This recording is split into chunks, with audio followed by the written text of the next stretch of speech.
Calculation का भीम काय पहाड़ हमारे सामने खड़ा होता है। खासतौर से बाजार से जुड़े लोगों के लिए उलझनें और ज्यादा बढ़ जाती हैं। कैपिटल गेन के साथ intraday, FNO, dividend, debt income पर लगने वाले टैक्स के जंजाल में फंसना बड़ा आसान होता है, लेकिन उसको समझना बेहद मुश्किल हो जाता है। इसीलिए हम आपके लिए लेकर आए हैं ये खास शो, जिसमें आपकी सारी उलझनों को हम दूर करेंगे। टैक्स को मैनेज करने, टैक्स को बचाने के गुरु मंत्र आपके सामने रखेंगे। नमस्कार, हमारी इस खास पेशकश टैक्स की पाठशाला मार्च 2022 में आपका स्वागत है। आपके साथ मैं हूं नेहा आनंद और टैक्स की हर मुश्किल को आसान बनाने के लिए आज हमारे साथ जुड़ चुके हैं जी बिजनेस के मैनेजिंग एडिटर अनिल सिंघवी जी, जो बाय द वे सीए और सीएस भी हैं। तो सर, हम तो रोज आपको देखते हैं मार्केट एक्सपर्ट के अवतार में, आज खास आप हमारे लिए सीए का चोगा पहन के आए हैं। नहीं, दोनों तरह से बेसिकली, और ये हर साल मैं शो करता हूँ। इस शो को करने के पीछे एक पर्पज़ ये भी कि मैं भी अपने आप को अपडेट कर लूँ कि हर साल अगर इनकम टैक्स के कोई नियम बदल रहे हैं, स्टॉक मार्केट से जिस तरह की जो भी कमाई होती है, हमारे जो सारे दर्शक हैं उनके अगर कोई नियम बदल रहे हैं तो कम से कम वो एक बार रिव्यू कर लिए जाएं। तो दोनों ही जो बाजार का अनुभव है और सीएसीएस की क्वालिफिकेशन है, उसका मिक्स आप अगले आधे घंटे में देखेंगे। बिल्कुल, और उसका फायदा ना सिर्फ हमें, हमारे पूरे दर्शकों को मिलेगा, क्योंकि सर टैक्स का जंजाल है ना, वो अपने में ही एक बड़ी टेंशन की बात है और बाजार को लेकर 10 तरह के जो बाइफिकेशंस होते हैं वो दिमाग को खराब करते हैं। तो सर, विदाउट अडू, शेयर बाजार की किन किन कमाई पर टैक्स लगता है, ये बताइए। पहली चीज़ तो ये कि ना, ये सबके दिमाग में थोड़ा माइंड ब्लॉक होता है कि टैक्स ये बड़ा मुश्किल काम है, ये सीए का ही काम है। ऑफ कोर्स सीए का काम है, इसमें कोई डाउट नहीं, लेकिन उतना मुश्किल नहीं है। आप थोड़ा सा मतलब है ना कंसंट्रेशन के साथ सुनेंगे, समझेंगे तो आपको आ जाएगा। सो अगले आधे घंटे में मैं आपको इतने आसानी से बताने वाला हूँ कि आपको समझ में आ जाएगा क्या क्या चीज़ें ध्यान में रखनी है। एक समय, दूसरा दर, और तीसरा किस तरह के खर्चे डिडक्शन के तौर पर। ये तीन खास चीज़ें जो हम आधे घंटे में आपको बताएंगे। अब सबसे पहला सवाल, 5 तरह की अलग अलग कमाई होती है स्टॉक मार्केट से जिस पर आपको टैक्स देना होता है। पहला डिविडेंड, दूसरा अगर आपने शेयर इंट्राडे में खरीदे बेचे, कैश मार्केट में इंट्राडे में लिया, आज कोई लिया स्टॉक दिन में बेच दिया तो इंट्राडे कमाई। तीसरा, आपने आज लिया कल परसों कुछ दिनों में बेचा शॉर्ट टर्म के तौर पर, तो उसको कहते हैं शॉर्ट टर्म कैपिटल गेन। चौथा, लॉन्ग टर्म कैपिटल गेन, जो आपने लंबे समय के लिए रखा और उसके बाद बेचा, उस पर कोई प्रॉफिट लॉस होना। और पांचवा, वायदा कारोबार के ट्रेड, एफएनओ के ट्रेड, फ्यूचर्स हो गए, ऑप्शंस हो गए, जो भी हो गए। ये 5 तरह के ट्रेड डायरेक्ट ट्रेड से रिलेटेड, और 2 और जो म्यूचुअल फंड से रिलेटेड है। अगर आप इक्विटी म्यूचुअल फंड में पैसा लगाते हैं या डेट म्यूचुअल फंड में पैसा लगाते हैं, तो बेसिकली डायरेक्टली 5 ऐसे ट्रेड्स हैं जिन पर आपको स्टॉक मार्केट में आप कोई भी ट्रेड करते हैं तो उन पर आपको टैक्स लगता है। तो इनको हम विस्तार से एक एक करके करेंगे। ओके, चलिए, तो हमने ये समझ लिया 5 तरह की ब्रॉडर कमाई होती है। डिविडेंड, डिलीवरी बेचने खरीदने पर short term capital gains tax, आगे long term capital gains tax, intraday, and of course वायदा कारोबार से जो जुड़ी कमाई होती है। अब एक एक करके सर समझते हैं। पहले सर डिविडेंड बता दीजिए, क्या टैक्स लायबिलिटी बनती है, कैसे भरा जाए? डिविडेंड में सिंपल है, जो आपकी टैक्स स्लैब है उस हिसाब से टैक्स लगेगा। अच्छा। डिविडेंड को आप एक नॉर्मल इनकम के तौर पर चलिए, जैसे आप जॉब में हैं, जैसे सैलरी की इनकम आती है जिससे टैक्स लगता है। आप बिजनेस में हैं तो जैसे बिजनेस में आपकी इनकम आती है, जो स्लैब है, आप हाईएस्ट स्लैब में तो हाईएस्ट स्लैब में लगेगा, वैसा है। खाली 1-2 चीजें इंपॉर्टेंट है डिविडेंड के लिहाज से। पहला, डिविडेंड में टीडीएस कट कर आता है, और ये टीडीएस कटता है 10%। लेकिन कोई भी कंपनी अगर आपको 5,000 रुपये से ज़्यादा डिविडेंड दे रही है साल में, तो वो टीडीएस काटती है। अगर 5,000 से कम, कंपनी स्पेसिफिक होना चाहिए, 5,000 से कम अगर डिविडेंड है किसी कंपनी की तरफ से तो उसमें टीडीएस नहीं कटता। 5,000 से ज़्यादा, अब वो टीडीएस को आप आगे क्लेम कर लीजिए अपने टैक्स में से, आपको बेनिफिट मिल जाएगा। एक इंटरेस्टिंग चीज़ है डिविडेंड में टैक्स बचाने की, ये सबसे काम की चीज़ है। समझिए आपने पैसा कहीं उधार लिया है और वो उधार लेके आपने इन्वेस्ट किया है, उस पर जाहिर सी बात आप ब्याज देंगे जहां से उधार लिया। तो डिविडेंड की इनकम के सामने आप जो आपने ब्याज दिया है उसे खर्चे के तौर पर क्लेम कर सकते हैं। मतलब कोई पर्सनल लोन। सपोज आपने 100 रुपए का डिविडेंड आया है, उसके सामने आपने कुछ ब्याज दिया है, तो उस ब्याज को आप खर्चा दिखा सकते हैं। लेकिन एक कंडीशन है, मैक्सिमम 20% तक, यानी कि जितना डिविडेंड आया उसका 20% तक आप खर्चा ले सकते हैं। समझिए आपको साल में आया 25,000 रुपये डिविडेंड, ठीक है, लेकिन 20% यानी कि आप 5,000 रुपये तक का आप क्लेम कर सकते हैं अगर भले आपने उस पर ब्याज ज़्यादा दिया हो लेकिन 5,000 तक, तो यहाँ पर आपके पास थोड़ा सा टैक्स बचाने की जगह है। चलिए, तो आपको हम सर ने ये भी बताया कि टैक्स किस प्रकार से लगेगा, एंड वो जो गोल्डन एडवाइस है वो भी आपको मिली है साथ में फ्री।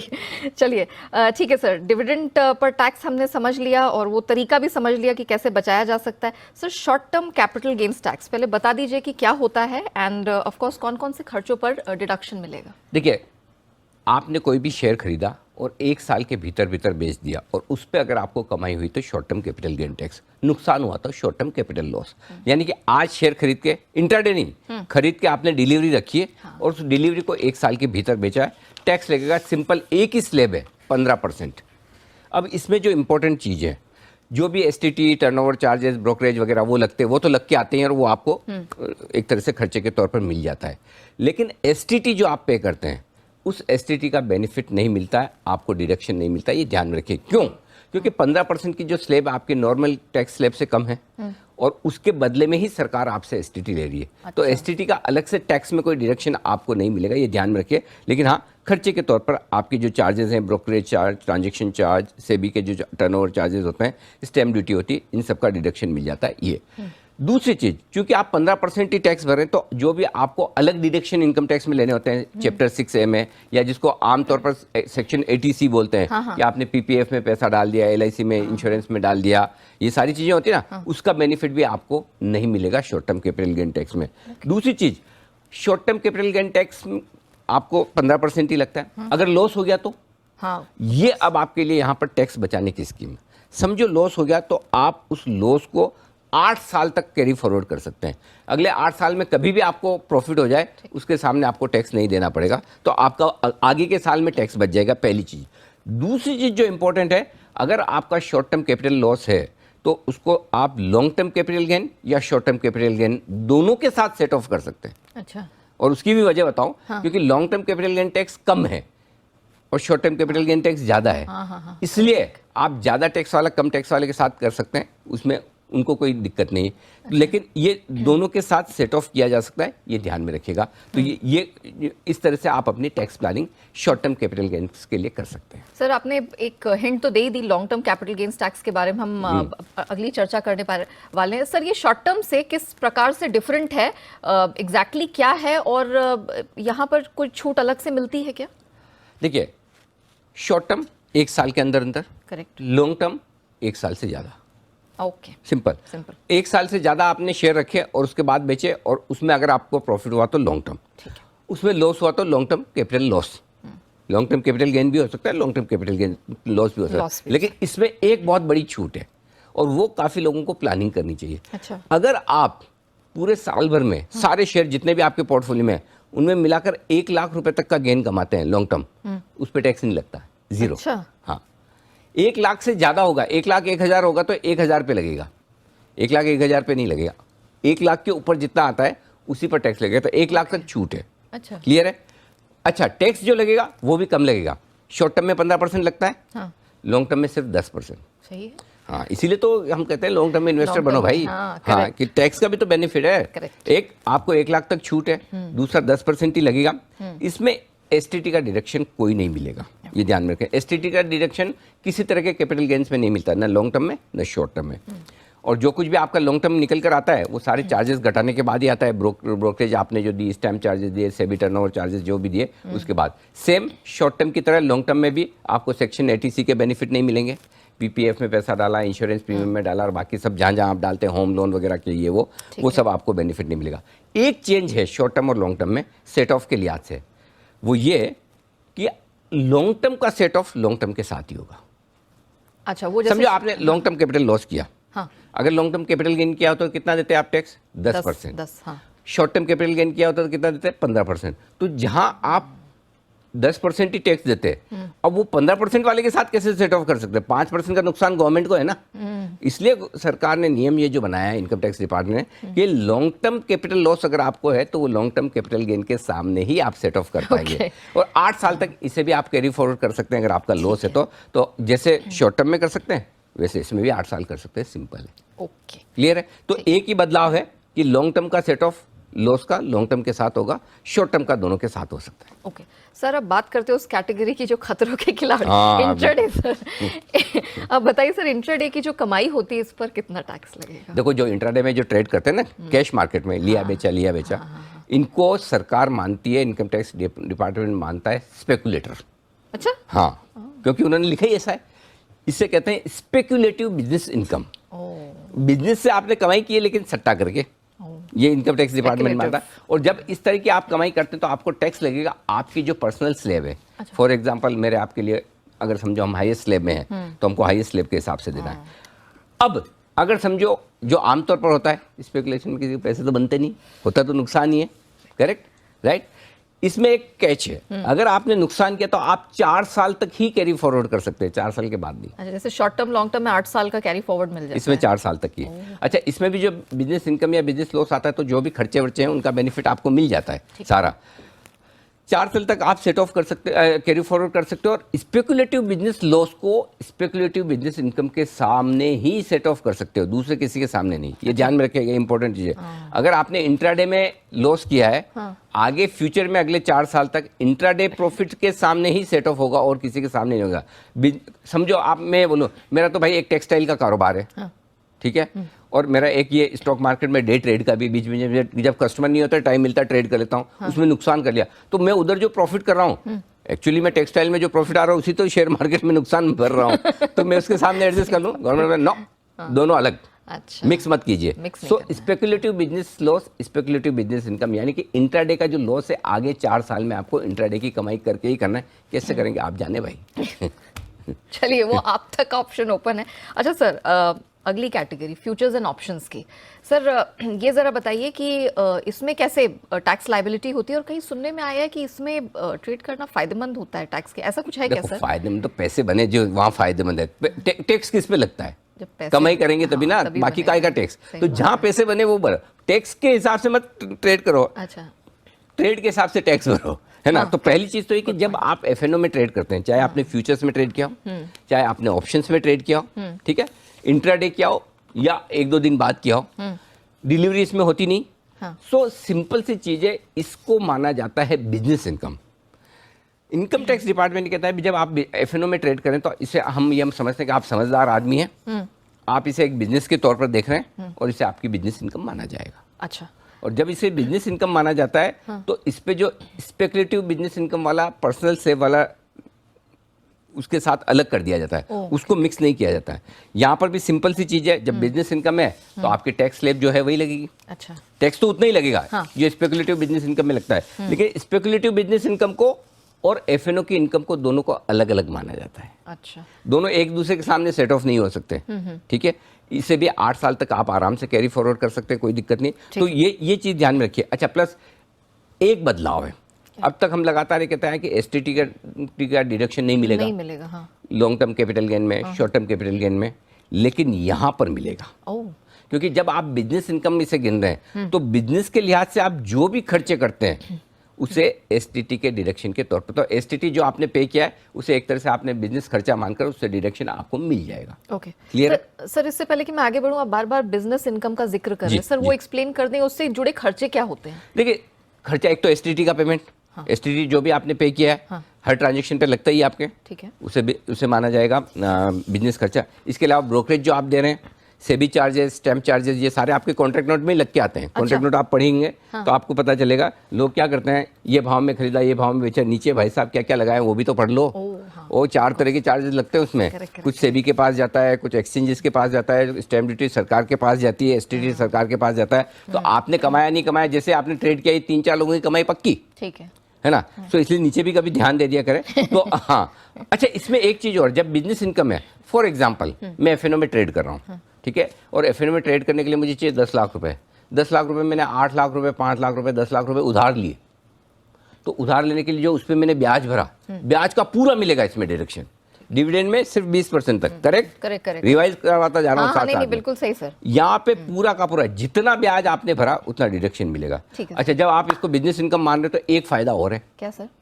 आपको सेक्शन 80C, चैप्टर 6A का सारा डिडक्शन मिलेगा। ओह, हाँ, वो 1.5 लाख 2 लाख की जो लिमिट है, एक्सटेंडेड लिमिट 2 लाख की है, अच्छा। उसका बेनिफिट आपको मिलेगा। और अगर भगवान ने करे लॉस हुआ, हाँ। 8 साल तक आप कैरी फॉरवर्ड कर सकते हो। तो एफएनओ की इनकम के लिए पूरी तरह से बिल्कुल अलग नियम है, इसको समझना जरूरी है। ये अगर आप समझ गए तो आपको बहुत सारे फायदे होंगे। एसटीटी का डिडक्शन, ब्याज आपने भरा है तो उसका डिडक्शन, एटीसी, सेक्शन एटीसी का फायदा, हाँ।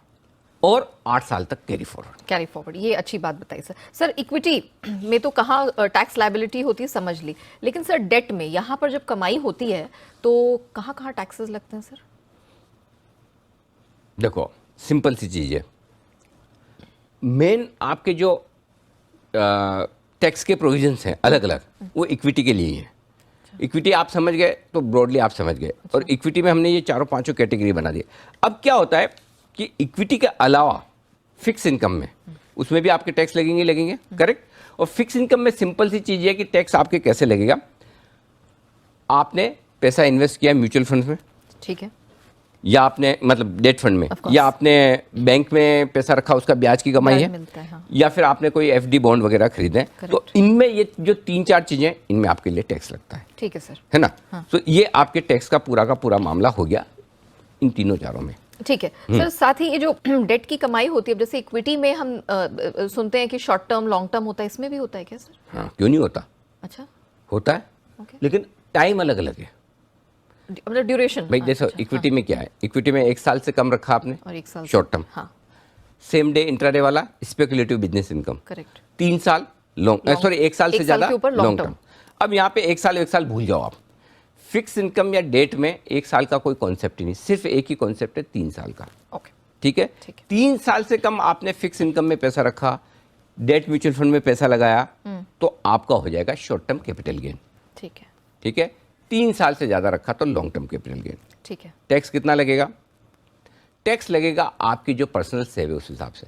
जैसे आप एफडी में पैसा लगाते हो, जी सर, या डेट म्यूचुअल फंड में पैसा लगाते हो, जो भी कमाई होगी आपकी जो स्लैब है उस हिसाब से लग जाएगा। अच्छा सर।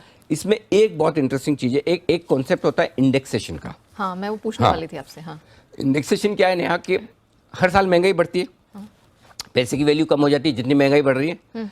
तो भाई मैं सरकार को ये बोलता हूँ कि आप मुझे 3 साल बाद लगाओगे टैक्स, लॉन्ग टर्म, या 3 साल के पहले शॉर्ट टर्म लगाओगे, लेकिन मेरे पैसे की वैल्यू तो कम हो गई ना।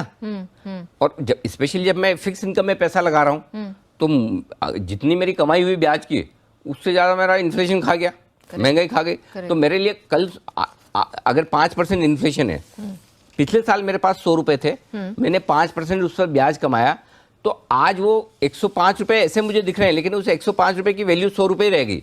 सो इसलिए फिक्स इनकम में इंडेक्सेशन का बेनिफिट आमतौर पर दिया जाता है, लेकिन इसमें अगर शॉर्ट टर्म कैपिटल गेन आपको हो रहा है 3 साल से कम, तो इसमें इंडेक्सेशन का बेनिफिट नहीं मिलेगा। अच्छा सर, हाँ, 3 साल से कम में नहीं मिलेगा। और अगर इसमें कोई शॉर्ट टर्म कैपिटल लॉस हो गया, तो 8 साल तक आप पहले की तरह कैरी फॉरवर्ड कर सकते हैं। अच्छा, ठीक है सर। आपने बता दिया कि डेट की कमाई में शॉर्ट टर्म पे किस प्रकार का टैक्स लगेगा और क्या क्या प्रावधान है। आपने इंडेक्सेशन बेनिफिट भी समझा दिया। सर ये लॉन्ग टर्म कैपिटल, इसका क्या, तो 3 साल से ऊपर है, ये बहुत क्रूशियल है, इसको अच्छे से समझना। Fix income mutual fund, debt mutual fund या फिक्स इनकम में कहीं आप पैसा लगाते हैं, पहली चीज लॉन्ग टर्म तब होगा जब 3 साल आप मिनिमम होल्ड करें। ठीक है, आज इन्वेस्टमेंट करके 3 साल रखना है, ठीक है, तो ये लॉन्ग टर्म है। दूसरा, इसमें इंडेक्सेशन बेनिफिट है।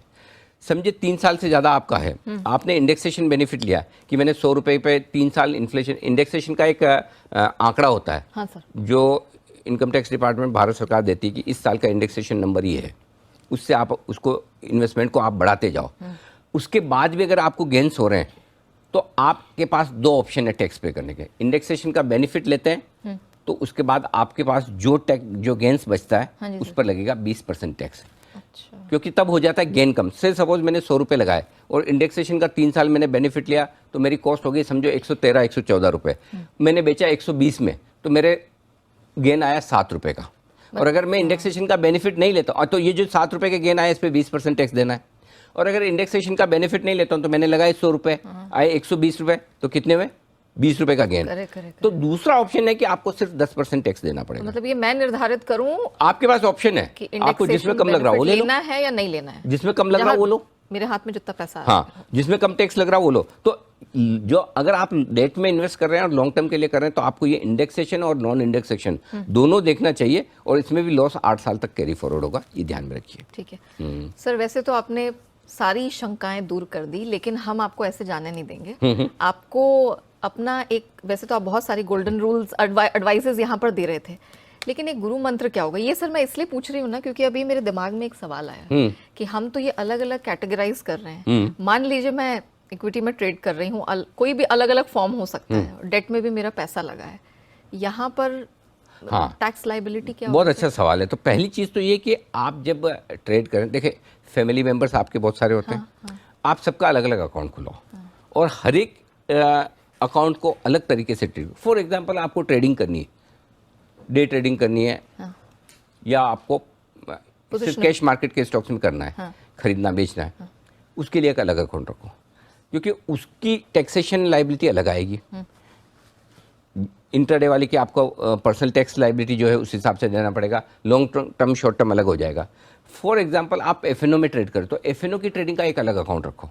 अच्छा, ताकि उसको क्या होगा, इंट्राडे ट्रेडिंग का आपका स्पेकुलेटिव बिजनेस इनकम हो गया, और जो अदरवाइज अगर आप समझिए आप एफएनओ में ट्रेड कर रहे हैं तो एफएनओ का आपका हो गया बिजनेस इनकम, करेक्ट। तो आप एफएनओ को उस हिसाब से कर सकते हैं, मिक्स एंड मैच नहीं होना चाहिए। सो पहली चीज़ तो ये कि अगर आपको टैक्स प्लानिंग करनी है तो वो टैक्स प्लानिंग मार्च में नहीं करनी, अप्रैल में करनी है, पूरे साल की।